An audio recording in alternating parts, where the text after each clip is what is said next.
खून और पानी एक साथ नहीं बह सकते। 2016 में पाकिस्तान प्रायोजित उरी हमले के बाद प्रधानमंत्री नरेंद्र मोदी ने ये बात कही थी, जिसमें 18 भारतीय सैनिक मारे गए। वह उस वक्त सिंधु जल समझौते का जिक्र कर रहे। इसके बाद भी पाकिस्तान ने आतंकवाद के खिलाफ कोई कदम नहीं उठाया और समझौते पर संकट के बावजूद भारत ने अब तक इसे रोका नहीं था। ये भारत की मानवता की मिसाल थी। लेकिन बीते 22 अप्रैल को कश्मीर के पहलगाम में आतंकियों ने पर्यटकों को निशाना बनाया, जिसमें 26 मासूम निहत्थे पर्यटकों को मौत के घाट उतार दिया गया। इसके बाद भारत ने पहली बार सिंधु जल संधि समझौता स्थगित कर दिया है। भारत ने इस समझौते को तब तक रोकने का फैसला लिया जब तक पाकिस्तान सीमा पार आतंकवाद के खिलाफ कठोर कार्रवाई नहीं कर। नई दिल्ली की ओर से ये जवाबी कदम,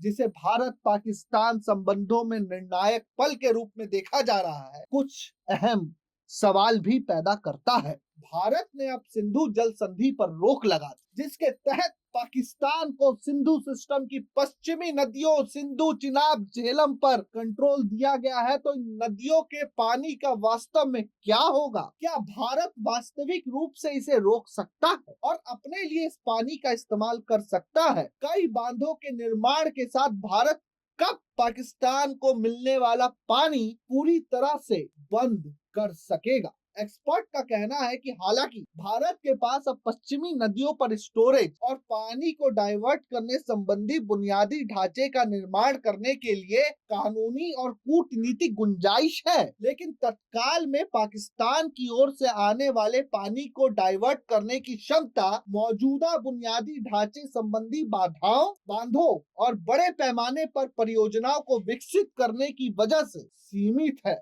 पाकिस्तान सिंधु नदी सिस्टम के करीब 93% पानी का इस्तेमाल सिंचाई और बिजली उत्पादन के लिए करता है और पड़ोसी देश की करीब 80% कृषि भूमि इसके पानी पर निर्भर है। पाकिस्तान की अर्थव्यवस्था में कृषि का अहम योगदान है। पाकिस्तान पीपल्स पार्टी के प्रमुख बिलावल भुट्टो की ओर से दी गई धमकी से पता चलता है कि सिंधु जल सिस्टम पाकिस्तान के अस्तित्व के लिए कितना अहम है। भुट्टो ने कहा, या तो हमारा पानी इसमें बहेगा या उनका खून बहेगा। कई विशेषज्ञ कहते हैं कि भारत 65 साल से सिंधु जल संधि का बोझ उठा रहा है, जबकि उसे इससे कोई फायदा नहीं मिला है, जबकि ये दुनिया के अंदर सबसे उदार जल बंटवारा संधि है। सिंधु जल संधि के बाद भारत ने संधि का पालन करते हुए मुख्य रूप से पंजाब, हरियाणा और राजस्थान में सिंचाई और हाइड्रो पावर जनरेशन के लिए पूर्वी नदियों रावी, ब्यास और सतलुज से अपने 33 मिलियन एकड़ फीट का इस्तेमाल किया है। एक मीडिया रिपोर्ट के अनुसार जो 2019 में छपी, सतलुज पर भांगड़ा बांध, ब्यास पर पोंग बांध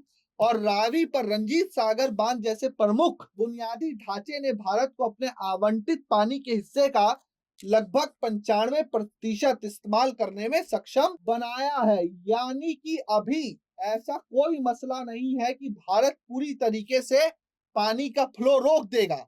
हाँ, लेकिन भारत पानी का मैक्सिमम यूज करके पाकिस्तान को बूंद बूंद के लिए तरसा तो जरूर सकता है। ब्यूरो रिपोर्ट, प्रजा हित।